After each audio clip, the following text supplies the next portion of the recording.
झारखंड के मुख्यमंत्री पर ईडी की तलवार लटक रही है। 36 लाख का कैश और कुछ दस्तावेज उनके घर से बरामद हुए हैं, जिन्हें उनके खिलाफ सबूत के तौर पर देखा जा रहा है, तो उनकी गिरफ्तारी की अटकलें भी बढ़ गई हैं।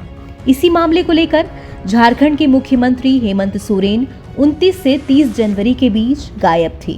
ईडी के अधिकारी उन्हें उनके दिल्ली के आवास पर और एयरपोर्ट पर ढूंढते रहे, लेकिन वो नहीं मिले। अगले दिन वो रांची पहुंच गए और जब पत्रकारों ने उनसे पूछा कि कहां गायब थे, तो हेमंत सोरेन ने कहा, आपके दिल में थे। हेमंत सोरेन के इस तरह अचानक गायब होने से 1972 का एक वो किस्सा याद आ रहा है, जब उनके पिता शिबू सोरेन भी इसी तरह लापता हो गए थे और उन्होंने भी बाहर आकर बहाना बनाया था। अब इस किस्से को जानने के लिए आपको थोड़ा पीछे जाना होगा। साल 1972 में चलते हैं। इस साल शिबू सोरेन की उम्र कुछ 28 साल के करीब रही होगी। संथाल जनजाति से आने वाले शिबू सोरेन ने इस साल बंगाल के वामपंथी नेता और trade union leader AK Roy और कुर्मी समाज के नेता विनोद बिहारी महतो के साथ मिलकर झारखंड मुक्ति मोर्चा की नींव रखी। आदिवासी नायक बिरसा मुंडा का जन्मदिन 15 नवंबर को चुना गया इस पार्टी की नींव रखने के लिए। झामुमो बनाने का एक ही मकसद था, एक अलग आदिवासी राज्य की स्थापना करना और इसमें पिछड़े वर्ग के लोगों और दलितों को भी शामिल करना। कभी ये संगठन चुनाव लड़ता तो कभी जन आंदोलन करता। मांग बस एक अलग झारखंड राज्य बनाना। संगठन बनने के 2.5-3 सालों के अंदर ही पार्टी पर एक दाग लगा। दरअसल पार्टी ने अपने प्रभाव के क्षेत्र में बाहरियों को बेदखल करने का आंदोलन चलाया था। 23 जनवरी 1975 का दिन था, जब जामताड़ा के चिरुडी गांव में खून खराबा हुआ और 11 लोग मारे गए। घटना बड़ी थी, जिसके लिए शिबू सोरेन समेत 22 लोगों को आरोपी बनाया गया था। सोरेन पर आरोप लगे कि उन्होंने भीड़ को बाहरी लोगों की हत्या करने के लिए उकसाया है। खबरें बताती हैं कि एक गवाह लोकेंद्र सोरेन ने यह भी कहा था कि शिबू सोरेन ने भीड़ को हत्या करने के लिए उकसाया है। साल 1984 आया। जामताड़ा जिला अदालत ने शिबू सोरेन के खिलाफ गैर जमानती अरेस्ट वारंट जारी कर दिया। इसके बाद जो हुआ वो जानना जरूरी है। सोरेन इस केस में अगले 20 साल तक जेल ही नहीं गए। कानून अपनी धीमी गति से चल रहा था, तभी शायद सोरेन तक वो गैर जमानती वारंट पहुंच ही नहीं सका।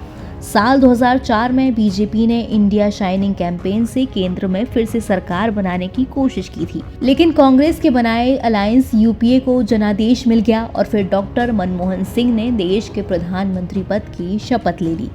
उस UPA अलायंस में झारखंड मुक्ति मोर्चा भी शामिल था। इस वक्त तक झारखंड बिहार से अलग हो चुका था। शिबू सोरेन भी दुमका सीट से जीतकर लोकसभा पहुंच चुके थे। गठबंधन सदस्य होने के नाते उन्हें कोयला मंत्रालय दे दिया गया था। मानो तो शिबू सोरेन के गृह नक्षत्र सही नहीं चल रहे थे। उन्हें मंत्री बने 2 महीने ही गुजरे थे कि उनके पास एक कागज आया। ये था साल 1984 में जारी हुआ गैर जमानती वारंट।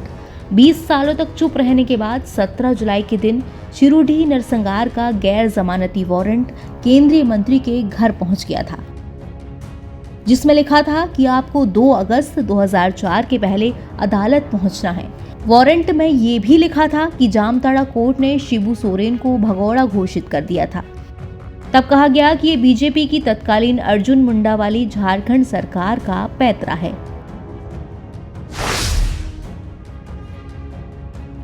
इक्कीस जुलाई 2004 में रांची पुलिस ने मुस्तैदी दिखाई और दिल्ली आ गई। शिबू सोरेन के नॉर्थ एवेन्यू वाले आवास पर पहुंची तो सोरेन नदारत मिले। उनकी सुरक्षा अधिकारी और घरेलू कर्मचारी को वारंट दे दिया गया। घर के गेट पर भी वारंट की कॉपी चिपका दी गई। खबर आग की तरह जंगल में फैल गई। प्रधानमंत्री मनमोहन सिंह ने शिबू सोरेन के यहाँ खत भिजवा दिया। इस्तीफे की मांग की गई क्योंकि सरकार पर प्रेशर था। सोरेन ने 24 जुलाई को इस्तीफा भी दे दिया, लेकिन शिबू सोरेन इस पूरे वाक्य के दौरान नजर ही नहीं आए। वो लापता थे, जिसका पता ना पुलिस को था ना मीडिया को। दिल्ली तो क्या, वो रांची में भी दिखाई नहीं दिए। फिर 30 जुलाई 2004 को वो खुद मीडिया से मुखातिब हुए। लोगों ने पूछा, छिप गए थे क्या? तो सोरेन ने इनकार किया और कहा, मैं आप लोगों के बीच ही था। मैं झारखंड हाई कोर्ट के ऑर्डर का इंतजार कर रहा था। उनके इस बयान के बाद फिर कानाफूसी शुरू हुई। कैसा हाई कोर्ट का ऑर्डर? जमानत का ऑर्डर। यानी जिस समय तक शिबू सोरेन छिपे हुए थे वो हाई कोर्ट से अपनी अग्रिम जमानत के ऑर्डर का इंतजार कर रहे थे। वो ऑर्डर उन्हें मिला ही नहीं था। एनबीटी ऑनलाइन की रिपोर्ट।